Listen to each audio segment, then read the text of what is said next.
Hello বন্ধুরা, good evening. আচ্ছা, কে কেমন আছো? ভালো আছো? আরে স্কিপ করে যাবে না, তোমরা কিন্তু অনেকে স্কিপ করে চলে যাও বা ভিডিওটা দেখো না পুরো, সেটা কিন্তু এখন আমি একটু একটু বুঝতে শিখে গেছি। যাই হোক, এই যে দু রকমের আলু সেদ্ধ বসিয়ে দিয়েছি, সকালবেলা মর্নিংয়ের রান্না, অফিস আছে, আর তার মধ্যে আজকে আমি দেরি করে ঘুম থেকে উঠেছি। আচ্ছা, 7:40 মানে অনেক দেরি।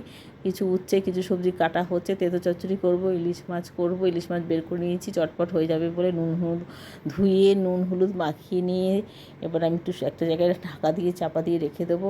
কেটে নেবো, কাটতে কাটতে রান্না করব। আলু আর দু রকম, একটা হচ্ছে মাছের ঝোলের আলু, আর একটা হচ্ছে এই যে তেঁতো চচ্চড়ি করবো। তার জন্য নিয়ে নিয়েছি বিনস, গাজর, উচ্ছে, আলু। আর কি, আর যদি কিছু আনতে পারি গিয়ে তবে, কারণ বের করে ফ্রিজ থেকে বের করে আনাও ঝামেলা, রান্নাঘর ছোটো, রান্নাঘরে ফ্রিজটা নেই। যাই হোক, সাদা তেল নিয়ে নিয়েছি অল্প, দেখতেই পাচ্ছ 1.5 চামচের মতো তেল নিয়েছি, বা সামান্য একটু বেশি হলেও হতে পারে। যাই হোক, আলু সেদ্ধ আলু যেগুলো আমি এই তেঁতো চচ্চড়িতে দেবো, সেই তেঁতো চচ্চড়ির আলুগুলোকে আমি একটু পাতলা করে লম্বা করেই কেটেছি একই রকমভাবে, কিন্তু ঝোলের আলুগুলো একটু মোটা, আর এই তেঁতো চচ্চড়ির আলুগুলো একটু বড়, পাতলা করে সরু করে কেটে নিয়েছি। এবার এটাকে খুব বেশি কড়া করে ভাজলাম না, কারণ অতটা সময় নেই। আমি আজকে মানে এতটা লেট, বুঝতে পারছো তো, 7:40 মানে কতটা লেট হয়ে গেছে। উঠে আমি আর দিশা খুঁজে পাচ্ছি না কোনটা আগে বসাবো কোনটা পরে বসাবো। যাই হোক, ঘর ঝাড় বাসি কাজ সেগুলো আমি পরে করেছি। আগে হাত মুখ ধুয়ে নিয়েই আমি ড্রেস ছেড়েই রান্নাঘরে চলে এসেছি, কারণ আমার 5 মিনিটের মধ্যে ওইটুকু সেরে এখানে আমাকে আসতেই হতো। তরকারি হালকা কাটা, ধোয়া, বের করা, সেই সব কত রকমের ঝামেলা থাকে। আর আমি আমার বর এবং আমি একটুখানি পরিষ্কার পরিচ্ছন্নভাবে রান্না করতে ওই কোনো রকমে কেটে কেটে দিয়ে দিলাম, সেইভাবে পছন্দ করি না। যদিও বা বর পারেন না, বর এসব বোঝেন না কতটা সময় লাগে, কিন্তু উনি কিন্তু খেয়াল করেন সব, যে আমি কাজটা কীভাবে করছি না করছি। আর আমার নিজেরও ঘেন না। দেখতে পাচ্ছেন যে অল্প সামান্য একটু তেলেই ভেজে নিয়েছি, তেল পড়ে রয়েছে অল্প। এবার এর মধ্যে আমি দিয়ে দেবো মেথি ফোড়ন। আমি একটা শুকনো লঙ্কা যে বের করে ফোড়ন দেবো সেই সময়টাও পাচ্ছি না। আমি সাধারণত তেঁতো চচ্চড়িতে মেথি বা ওই সে যেন বলে ওটাকে, একটা শুকনো লঙ্কা সম্বার দিই, অনেক সময় রাঁধুনিও সম্বার দিই, আপনারা বেশিরভাগ সময় রাঁধুনিই দেখবেন। তো মেথির কৌটোটা চট করে মাথায় চলে আসলো, মেথি কৌটোটা বের করে মেথি দিয়ে দিলাম। আচ্ছা, উচ্ছের মধ্যে কিন্তু একটা আবার ওই ইসেও ছিল, কাঁকরোলও ছিল, তো দিয়ে দিলাম। আর তার সাথে যে পেঁপে কেটে নিয়েছি, আর বিনস আর গাজর কাটা চলছে ওদিকের পর্ব। আর এইদিকে ডান দিকের গ্যাসটার মধ্যে ডাল সেদ্ধ বসিয়েছি, মসুর ডাল। এই যে এটা ভেজে নিলাম উচ্ছেটা, এবার পেঁপেটা দিয়ে দেবো। অন্য সবজিগুলোও কাটা হতেই দিয়ে দেবো, কারণ আলাদা করে কোনো এগুলো ভাজাভাজি করার দরকার নেই। যেটা ভাজার দরকার ছিল আলু আর উচ্ছে, সেটা ভেজে নিয়েছি। এই যে গাজর আর বিনস দিলাম, বিনস নয়, সরি, বরবটি দিলাম। বিনস বার করা হয়নি বলে দিতেও পারলাম না।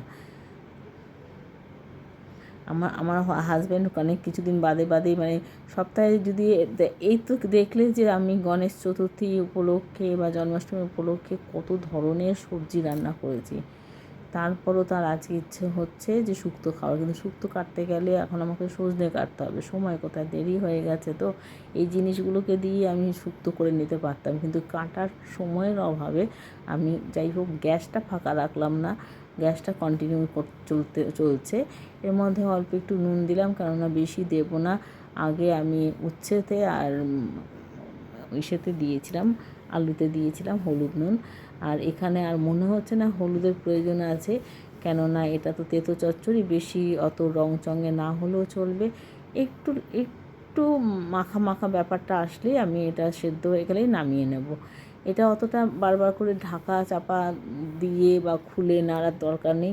ও যখন হয়ে যাবে নিজের থেকে হয়ে গেছে। এবার আমি আরেকটুখানি সময় দেব, কেননা ওই কিছু জিনিস থাকে যে চটপট করে কিন্তু সেদ্ধ হতে যায় না, যেমন বরবটি থাকে, এরকম কিছু জিনিস থাকে। যাই হোক, এদিকে অন্য কড়াইতে আমি অল্প আমি সাদা তেলে দুটোই আজকে সাদা তেলেই রান্না করছি। সাদা তেলে পেঁয়াজ, শুকনো লঙ্কা আর কালো জিরে ফোড়ন দিয়ে ডাল করে নেব, পেঁয়াজের ডাল, পাতলা করে মসুর ডাল করে নেব। এই যে সোমবারটাও দিয়ে দিয়েছি, সেগুলো আমি দেখাতে পারলাম না, কারণ সব কিছু ভিডিও করলে তাহলে আমি রান্নাটা করব কখন। এবার কড়াইতে সর্ষের তেল দিয়ে দিয়েছি, দেখতে পাচ্ছ আমি কিন্তু সর্ষের তেলে 2.5 চামচের বেশি দিইনি, কিন্তু আমি মাছ ভাজার পর দেখলাম কত এক গাদা তেল, মানে মাছের থেকেও কতটা পরিমাণ তেল বেরোয়। আসলে সকালবেলা তাড়াহুড়ো চোটে ভুলে গেছি যে আমি ইলিশ মাছ করব। ইলিশ মাছে তো নিজস্ব একটা তেল থাকে, কাজে আমার এখানে আরও 1 চামচ তেল কম নেওয়া উচিত ছিল, 2.5 চামচ নয় 1.5 চামচ তেল নিতে হতো, এবং অল্প করে 2 পিস 3 পিস করে ভেজে নিলেই হতো। কিন্তু যেহেতু সময়টা কম ছিল, আমার মাথা থেকে ব্যাপারটা বেরিয়ে গেছে যে ইলিশ মাছ থেকে তো নিজস্ব তেল বেরোবে। বিশেষ করে ইলিশ আর ট্যাংরা মাছে কিন্তু তেল সবসময় একটু কম দিয়ে রান্না করলে ভালো হয়। এবার তেল দিয়ে যারা খেতে ভালোবাসে তারা তো খায়, বা ভিডিও করার জন্য তেল দেয়, হয়তো নিজেরা অতটা তেল খায় না, ফেলে দেয়, কিন্তু ওপর থেকে ফেলে দেওয়ার ব্যাপারটাও আছে, সেটাও একদিন দেখিয়ে দেবো। এবার ইলিশ মাছগুলোকে কিন্তু আমি ভেজে নেব। তেলটা গরম হয়ে গেছে, খুব বেশি ভাজার দরকার পড়ে না, তবু আমি ভাজবো, কেন এটা বেশ কিছুদিন আগের ইলিশ মাছ, প্রায় 10 দিন 8 দিন আগের ইলিশ, কাজে একটু ভেজে নিতেই হবে।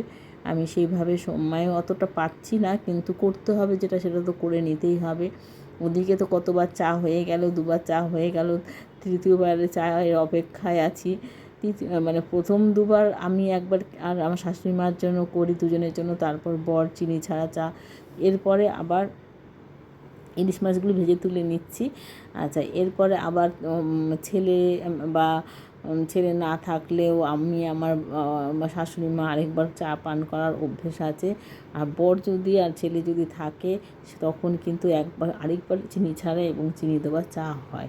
যাই হোক, আমি সর্ষের তেলের মধ্যে কি করব, তেলটাকে কোথায় রাখবো, ইলিশ মাছ আর ঘরে নেই যে রেখে দেবো ইলিশ মাছের ভাজার তেল, আমি এর মধ্যে দিয়ে দিলাম আলু। আজকে একটু তেল বেশি দিয়ে খাবে, কিছু করার নেই। এবার আলুটাকেও খুব বেশি ভাজবো না, কারণ সময়ের অপেক্ষা করার মতন সময় নেই। ছিল বেগুন, কিন্তু বেগুন দিতে ইচ্ছে করলো না, বেগুন দিলে হয়তো এটা তেলটা খানিকটা অ্যাবজর্ব হতো, কিন্তু সত্যি কথা বলতে কি আমার এক ফোঁটাও ইচ্ছে করছে না আর কিছু কাটতে, মানে হাত পা যেন ভেঙে আসছে। কালকে আমি অনেক রাতে ফিরেছি বাড়ি থেকে, বাইরে একটু আমার নেমন্তন্ন ছিল, তারপরে আবার এসেও আবার লাইভ করলাম, কাজে শরীর আর কিছু দেয় না। যাই হোক, অনেক রাতে প্রায় 1:30-2 নাগাদ ঘুমোলাম, ঘুমের ওষুধ খেলেও চট করে ঘুম আসে না।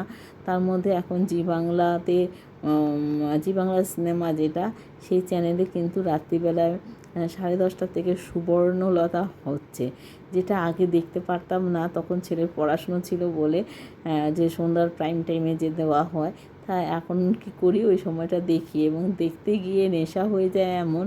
এক একদিন এত ভালো অভিনয় করে প্রত্যেকটা শিল্পী, যে দেখতে গিয়ে আমার অনেক সময় কি হয়, প্রায় 1:45 বেজে যায়, তখন টিভিটা বন্ধ করে দিই, যে আর এবারও যদি অনেক সময় আছে, কোনো দিন 12:30তেও অফ করে দেয়, সিনেমা আরম্ভ হয়ে যায়, সেটা দেখি না। কোনো দিন আবার 1টা বাজতে 5-10ও হয়ে যায়।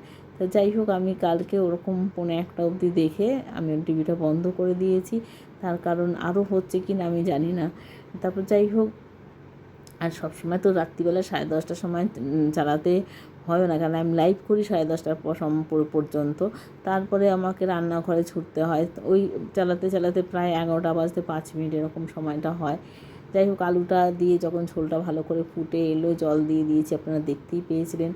আর একটুখানি আমি মাঝখানে কিন্তু একটু ধনের গুঁড়ো, জিরের গুঁড়ো দিয়েছি, আর কেননা ইলিশ মাছের ঝোলে একটু জিরের গুঁড়ো কিন্তু যায়, যেরকম অন্যান্য রুই কাতলা মাছে যেরকম একটু ধনের গুঁড়ো যায়, ইলিশ মাছে কিন্তু একটু জিরের গুঁড়ো দিলে ভালো লাগবে।